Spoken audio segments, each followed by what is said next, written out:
네, 오늘 화요일입니다. 오늘도 주님의 은혜로 승리하는 우리 믿음의 백성들 되시기를 축복합니다. 잠시 기도하시고 오늘의 말씀 나누겠습니다. 하나님, 오늘도 주님의 은혜로 우리가 살아가며 승리하도록 우리를 붙들어 주시고 인도하여 주옵소서. 말씀 가운데 지혜를 얻기 원하며 참된 기쁨이 우리 가운데 가득하게 도우시옵소서.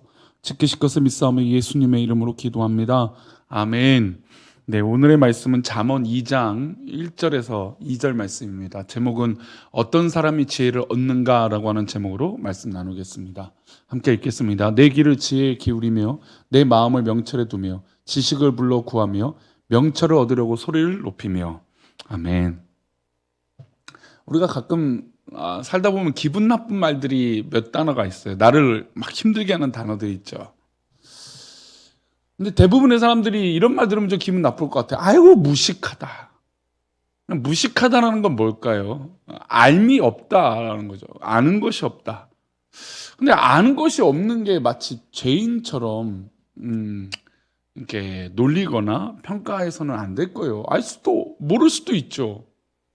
근데 이제 문제는 우리가 인생을 살아갈 때 모를 수도 있어요. 무식한 게 죄는 아니니까. 맞아요. 근데 우리가 충분히 우리의 삶을 더 적극적으로 기쁨으로 살아가는 데 있어서 무엇이 조금 되냐면 그런 지혜롭게 살아가는 삶. 그러니까 무지한 건 그럴 수 있어요. 모르는 분야가 있을 수 있죠. 근데 우리가 살아가는데 지혜롭지 못하는 건 좀 더 다른 것 같아요. 그래서 우리 성도들이 정말 영적인 이 지혜로움이 가득하기를 축복합니다. 그러기 위해서는 어떤 마음이 필요하냐면 어떤 사람을 행동으로 옮기게끔 만들 수 있는 것, 즉 지혜롭게 살고자 지혜로운 인생을 살게 될 수 있는 것의 행동의 시작은 바로 갈급함이에요. 사모함이죠.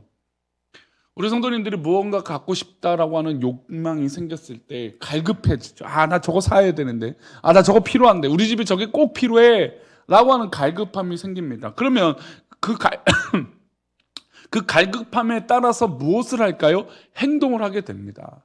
행동을 하나하나 하게 되는 것이죠. 그래서 이것이 필요한지 저것이 필요한지 또 정말 필요한 것이 맞다면 내가 돈을 어떻게 모아야 될지라고 하는 갈급함으로 사모함으로 행동의 시작들이 되어지는 것입니다.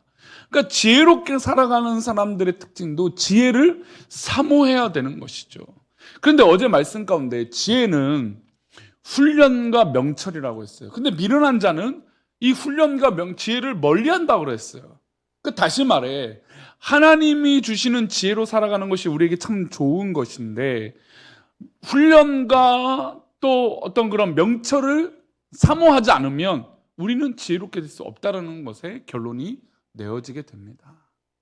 그래서 오늘 우리는 어떻게 하면 또 어떤 사람이 지혜를 얻을 수 있는가, 그 관점으로 볼 때 바로 갈급함과 사모함이 필요한 사람이 있는 사람이 지혜롭게 살 수 있다는 겁니다.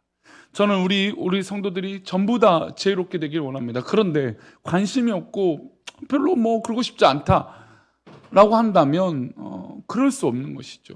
그러니까 지혜롭게 살 수 없는 것이죠. 어떤 분들은 그렇게 불편하게 살아, 이렇게 열심히 살아, 그냥 지금 내가 있는 대로 사는 게 좋지. 그러니까 그런 관점의 인간의 지혜와 지식을 말하는 것이 아니에요.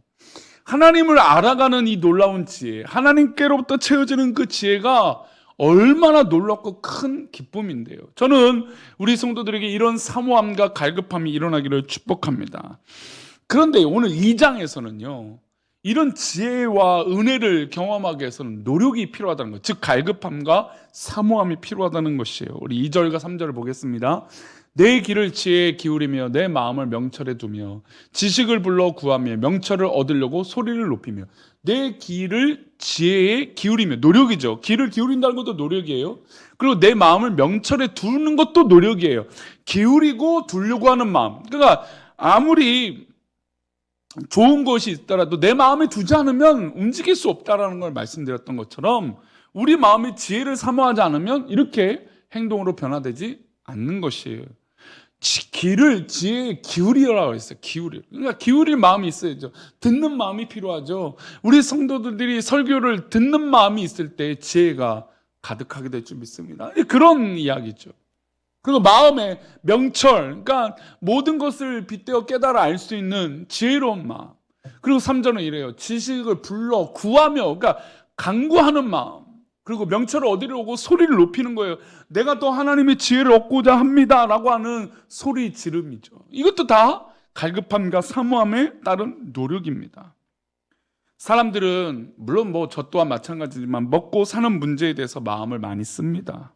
부자가 되는 방법에 대해서는 생각의 회로가 빨리 돌아갑니다. 그런데 눈에 보이지 않는 지혜를 얻고 구하는 일에 대해서는 둔감해요. 더욱이 하나님의 은혜 가운데 우리가 더 둔감하다면 이것은 시급한 문제입니다. 솔로몬은 4절 말씀에서 마치 우리가 은과 보배를 구하는 것처럼 지혜를 구하라고 하고 있습니다. 우리 4절 말씀 보겠습니다. 은을 구하는 것 같이 그것을 구하며 감춰진 보배를 찾는 것 같이 그것을 찾으며. 그러니까 지혜를 구하는 사람, 그러니까 지혜를 얻는 사람은 어떤 사람이냐? 금을 구하는 것 같이 그것을 구한다고 했어요. 그러니까 얼마나 열심히 되겠습니까? 얼마나 최선을 다하겠습니까? 그렇게 구하며 감춰진 보배를 찾는 것 같이 노력을 하는 거예요. 만약에 우리가 무엇을 잃어버리면 노력하는 것처럼 지혜를 얻고자 하는 것이 바로 이런 노력과 갈급함과 사모함이 있어야 된다는 겁니다. 지혜를 구할 때 은이나 감춰진 보배를 찾는 것처럼 그런 노력이 있다면 지혜를 얻을 수 있다는 것이죠. 그런데 사람들은 어리석게도 지혜가 광장에 있고 하나님 창조세계 안에 있다고 말해도 찾으려고 하지 않는 인간의 한계가 있는 것이죠. 그래서 솔로몬은 지혜를 마치 은이나 보화를 찾는 것처럼 간절하게 찾아야 된다라고 말씀하고 있는 겁니다. 그럼 어떻게 살아야 지혜를 찾을 수 있는지 7절 말씀 보겠습니다. 그는 정직한 자를 위하여 완전한 지혜를 예비하시며 행실이 온전한 자에게 방패가 되시나니.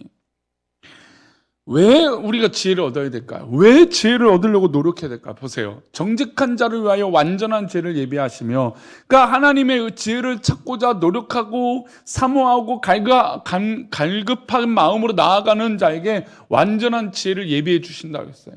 행실이 온전한 자에게 방패가 되시는 놀라운 은혜를 허락하여 주신다는. 그러니까 지혜를 얻으면 방패와 살아갈 수 있는 능력이 우리 가운데 있게 된다는 겁니다.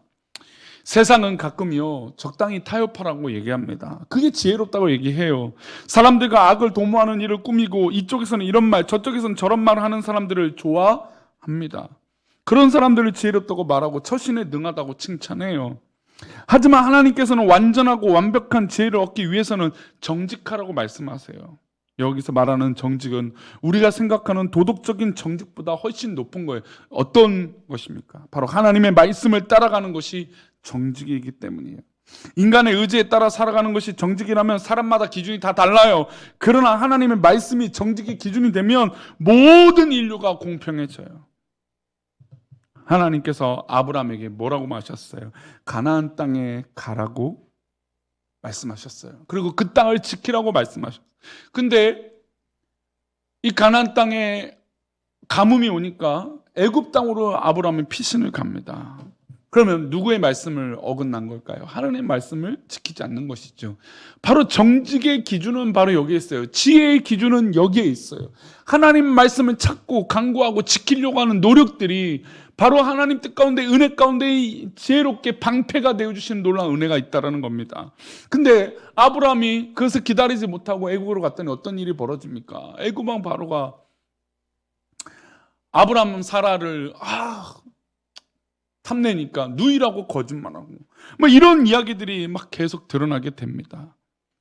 우여곡절 다시 가나안 땅에 돌아오고 난 후부터 어떤 노력을 아브라함이 하게 될까요? 그렇구나. 우리가 살아가는 방법이 이 지혜는 하나님 말씀을 기준으로 사는 것이 바로 지혜이구나. 이것이 정직이에요. 정직은 하나님께서 지키려고 하시는 것입니다. 이렇게 정직한 삶을 살아갈 때 하나님이 우리에게 놀라운 지혜를 허락하세요. 우리가 말씀대로 살아가는 정직한 인생이 우리 성도들 가운데 되시기를 축원합니다. 그렇게 하면 보화를 캐고 은을 발견하는 것처럼 놀라운 은총을 받게 될 줄 믿습니다. 우리 16절 말씀이에요. 지혜가 또 너를 음녀에게서 말로 호리는 이방 계집에게서 구원하리니. 사실 우리가 세상을 살다 보면 이런 음란한 것, 우리의 본능을 뒤흔드는 것, 또 말로 호려지는 어떤 그런 사기와 거짓 술수들이 얼마나 많습니까? 근데 하나님께 지혜를 얻으면, 하나님께 지혜 가운데 살아가면 어떻게 될까요? 이것에서 자유하게 될 수 있다는 겁니다. 혹시 우리 성도들 갈팡질팡 어려운 가운데 또 고민이 있으십니까? 그럴 때 정말 주님이 놀라운 은혜가 우리 성도들 가운데 가득하시기를 축원합니다. 하나님께서 기뻐하시는 그 은혜, 하나님께서 영광 가운데 살아가게 하시는 그 은혜, 정말로 하나님 기뻐하시는 그 은혜가 우리 성도들 가운데 가득하시기를 축원합니다. 하나님 기뻐하시는 은혜예요. 하나님 기뻐하시는 그 능력이에요. 그 지혜예요. 그 지혜가 있으면, 하나님 기뻐하시는 그 지혜가 있으면, 갈급하고 간구하는 그 놀라운 지혜가 우리 성도들 가운데 있으면 우리가 이 세상 가운데 넘어지지 않고 올바르게 서서 달려가게 될 줄 믿습니다. 그러니 오늘 부디 오늘 하루도 우리 성도들 지혜를 갈구하십시오. 지혜를 구하십시오. 그리고 그 말씀 가운데 중심을 잡고 살아간다면 우리를 호리려 하고 우리를 넘어뜨리려고 하는 그 모든 유혹에서 우리가 이기게 될 줄 믿습니다. 그 말씀으로 오늘도 승리하는 우리 모든 사랑하는 우리 교회 식구들 되시기를 간절히 축원합니다. 기도하겠습니다. 하나님 아버지 감사합니다. 우리를 사랑하시고 인도하셔서 하나님의 크신 은혜 가운데 우리가 살아가며 믿음으로 나아갈 수 있도록 복을 내려 주옵소서. 우리 모두 다 주님의 은혜 가운데 살길 원하옵고 거룩하신 예수 그리스도 이름으로 기도 올리옵나이다. 아멘.